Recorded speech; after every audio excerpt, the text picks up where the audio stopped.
بسم الله الرحمن الرحيم. الذين ينقضون عهد الله من بعد ميثاقه ويقطعون ما أمر الله به أن يوصل ويفسدون في الأرض أولئك هم الخاسرون. سورہ بقرہ آیت نمبر 27 میں اللہ تعالیٰ ارشاد فرماتے ہیں کہ رشتوں کو توڑنا سختی سے ممانعت کی گئی. اس آیت میں رشتوں کو توڑنے سے سختی سے ممانعت کی گئی. اللہ کے نزدیک ایسا کرنے والا مفسد ہے، بدعہد ہے اور گنہگار. اللہ تعالیٰ انہی کو گمراہ کرتا ہے جو اس کا حکم نہیں مانتے، جو اللہ کے ساتھ عہد کر کے اسے توڑ دیتے ہیں. رشتوں کو جوڑنے کا حکم دیا اور وہ رشتوں کو جوڑنے کے بجائے اسے توڑتا ہے، تو ایسا شخص زمین میں فساد کرنے والے کی مانند ہے. حدیث مبارکہ ہے کہ لا يدخل الجنت قاطع، قطع رحمی کرنے والا، رشتوں کو توڑنے والا، لا يدخل الجنہ، جنت میں داخل نہیں ہوگا.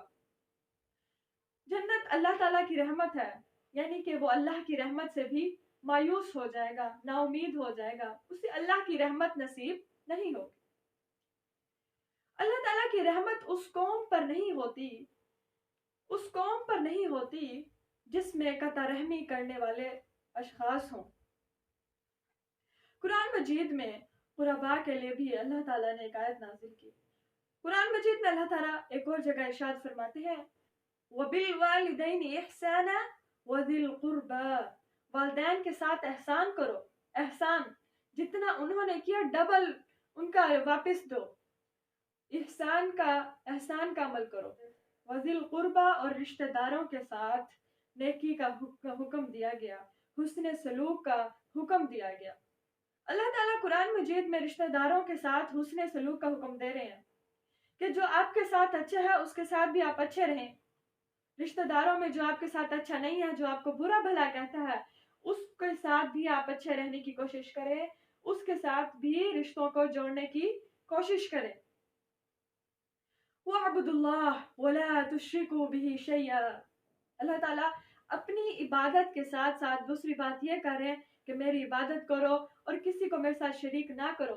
اس کے بعد اللہ تعالیٰ ارشاد فرماتے ہیں وَبِالْوَالِدَيْنِ إِحْسَانًا وَبِذِي الْقُرْبَى، والدین کے ساتھ احسان کرو.